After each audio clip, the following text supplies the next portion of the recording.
So this video lesson talks about percents as they relate to circles, and really what this is looking at the background geometry behind creating a pie chart. And so in order to talk about creating a pie chart or a pie graph or a circle graph or whatever you want to call it, one of the first things we have to do is we have to look at a little bit of geometry. So let's take a brief look at some geometry. This should be a review.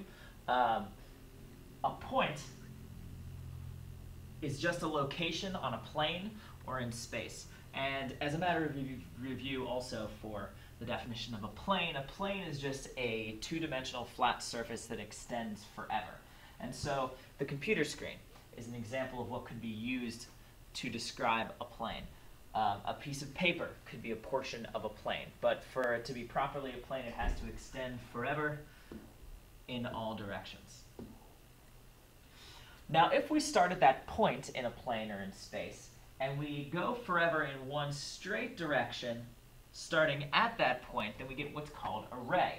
A ray is half of a line. A line extends forever in both directions. This red dotted arrow here makes the entire thing here a line.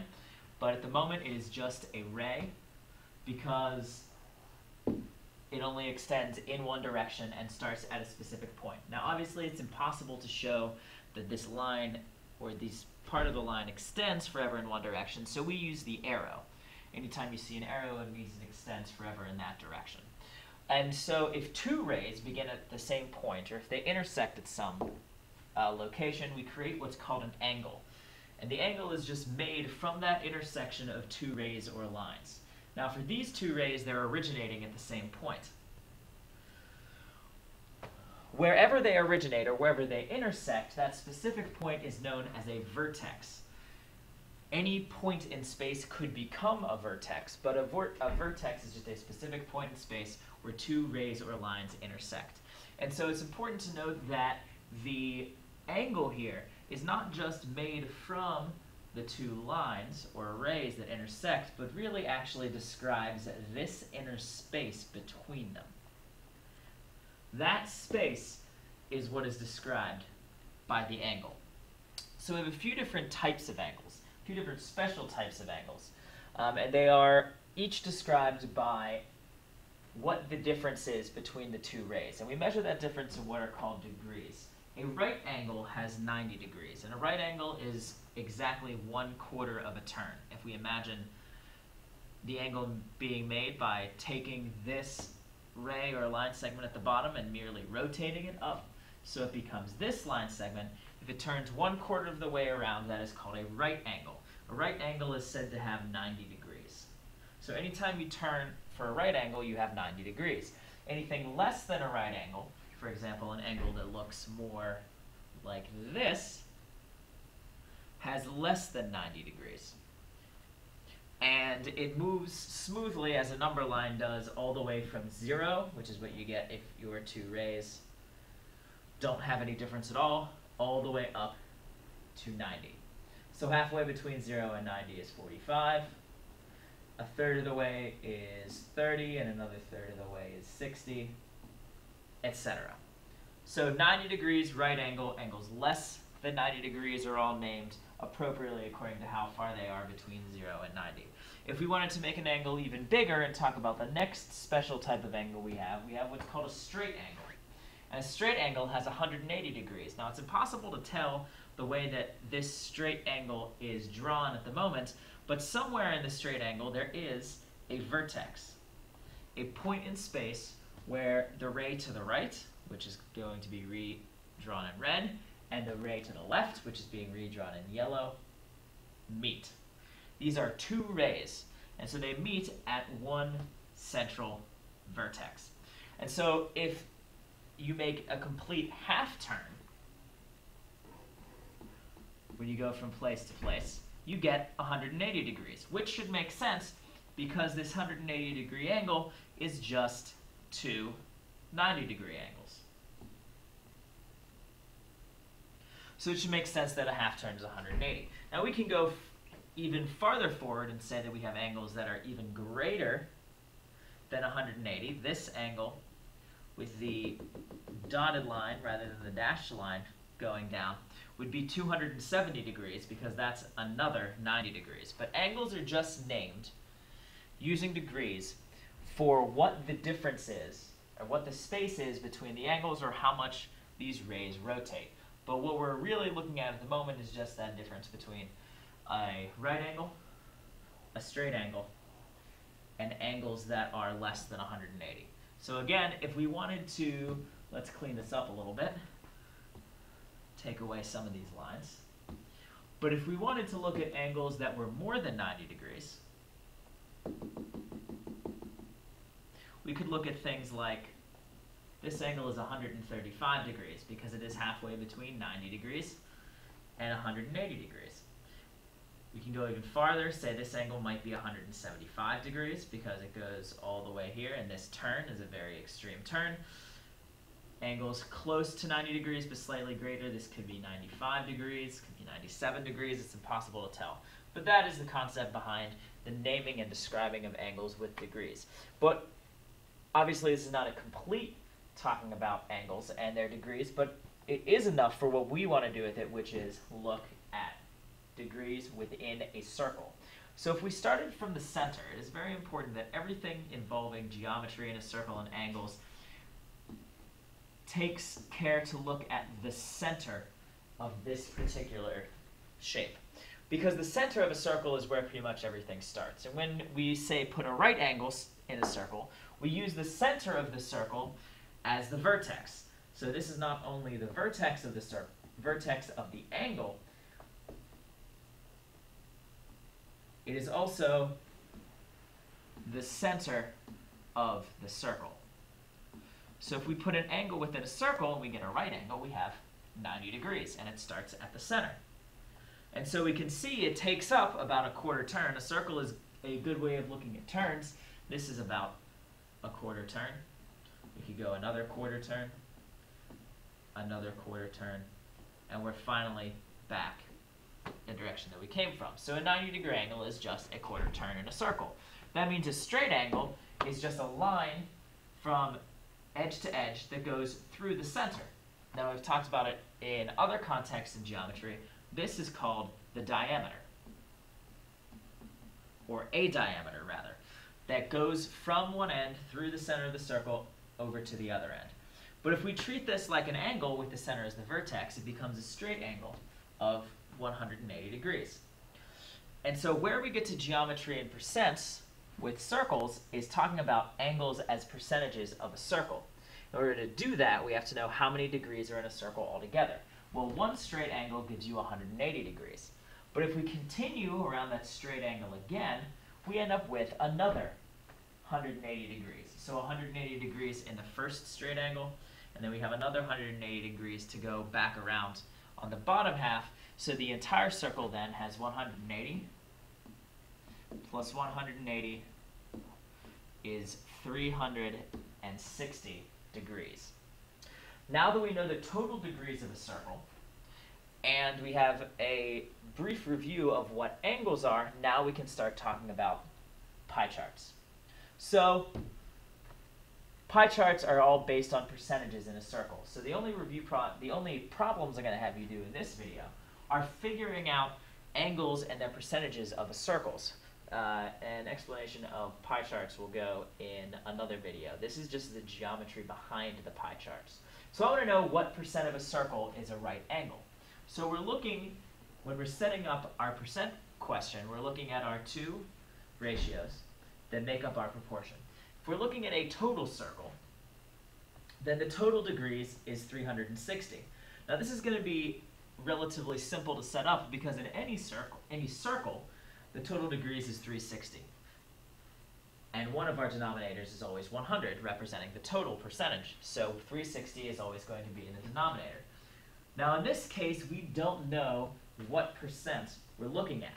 But we know that we're looking at a right angle, often marked just by this square box in the center. And a right angle has 90 degrees. So our proportion then is what percentage of that 360 degrees is 90. Now we can go ahead and use cross products here to solve the proportion. I'm going to make it slightly easier here by simplifying 90 over 60, dividing both numerator and denominator by 90 and making it 1 over 4. So x over 100 equals 1 over 4. Cross products gives us 4x equals 100. Finally, divide by 4 to solve this equation, and we get x equals 25. Now, because x equals 25 and x is the top of the percentage fraction, it is a 25%. A right angle is 25% of a circle. And that should make some intuitive sense because it looks like we could take this right angle, add another right angle, a third right angle, and a fourth right angle. So that right angle is 25% of the circle. So this is what we do if we need to find the percent of a circle that is for a right angle. But we can also ask ourselves what angle represents 15% of a circle. So if we think back to our right angle, starting somewhere in the center, we know that this is 25%. So our idea is that somewhere between here, this dashed line halfway is 12.5% because it's half of 25. The angle that we're looking for is probably going to be somewhere around this angle. It is really a little bit tough to tell because we can't tell exactly what that is without a protractor, but we can figure out using a percentage proportion what angle represents 15% of a circle. So with any percentage problem, our 15% becomes a ratio over 100. And now we have to figure out whether our unknown angle, our x, belongs in the numerator with the 15% or the denominator with the 100%. Well, we know 100% talks about the entire circle. The entire circle has 360 degrees. So what we're really talking about here is we're trying to find that x, that special angle that represents the same as 15% of a circle. So go ahead and see what you can do with solving this particular percentage proportion. Pause the video and come back to find out what angle exactly represents 15% of a circle. When we solve it using cross products, we have 15 times 360, which gives us 5,400. Then, of course, we have 100 times x. Divide both sides by 100 so that we can isolate the x and find out our answer.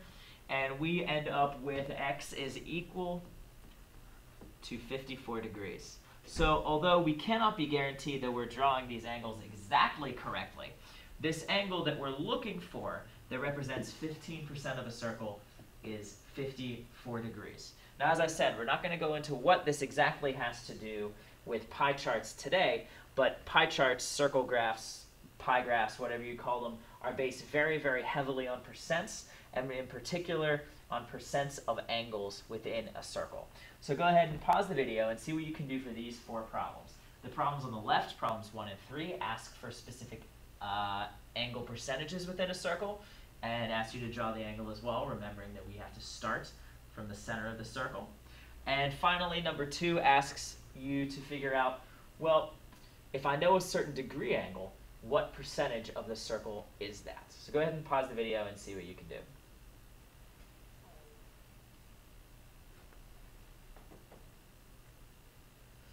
All right, so let's start with number 1. What angle is 40% of a circle? Well, we know that we need to start with our 40 over 100 is our percentage ratio. Our total degrees in a circle is 360, so our x has to go in the remaining place. X out of 360 should be in the same ratio as 40 out of 100. Now I'm going to simplify the fraction on the left to 2/5. So we have 360 times 2 is 720. 5 times x is 5x because these are what our cross products are. And it turns out that 40% of a circle is a 144 degree angle. Because 720 divided by 5, when we actually clear the 5 and isolate the x, is 144. So now we want to draw this in the circle. Well, we know that we like to start with our first line moving this way anytime that we start drawing an angle in a circle, and there's a reason for that, but it has to do with things that you will see in a geometry class. So we start with one line there. We want to know what 144 degrees is. Well, we know in a straight line through the center, a diameter, gives you 180 degrees, and that this angle here is 90 degrees. So somewhere between 90 degrees and 180 degrees is 144. Halfway between is 135, and that gives us a good guess that some angle about like the solid one here is going to be 144 degrees. And if you look at this as a percentage of a circle, it's less than 50%, much greater than 25%, so it looks like this area here could actually be 40% of a circle. For number 2, 108 degree angle is what percent of a circle? So we have our 100 as a denominator, for one fraction. We have 360 for the degrees in the circle for 1. This time we know that we want 108 degrees, and we are looking at x over 100. Now, if we wanted to, you could simplify the fraction on the right-hand side. I'm not going to carry this through in its original form to see all of the large math here. 108 times 100 is 10,800. That is the same as 360x. And when we divide both sides by 360 to clear out the x, what we end up with is an x on the right-hand side, and 10,800 divided by 360 is 30. So a 108 degree angle represents 30% of a circle. And again, starting with the center and our line off to the right for a circle, this is 90 degrees, that's 135 degrees, so 108 slightly closer to 90 should be somewhere around there. And indeed, it looks at about 30% of the circle. So 75% of a circle, 75 over 100 for our percent, gives us x over 360. Solving that proportion, 360 times 75 is 27,000 equals 100x, so x equals 270 degrees, which is actually this angle. And finally, for number 4, a 324 degree angle over 360 is what percent of 100? We can actually simplify the right-handed fraction down to 9 over 10, which should give you a hint, but if we didn't want to, 32,400 is equal to 360x, and x, when we finally clear it out, is 90% of the circle. So now, what we're looking for is an angle that starts here, goes all the way around, and actually ends back here. So that large angle there is 324 degrees. So as a quick review, an entire circle has 360 degrees, and we can talk about angles as percentages of a circle or specific percentages of a circle as specific angles.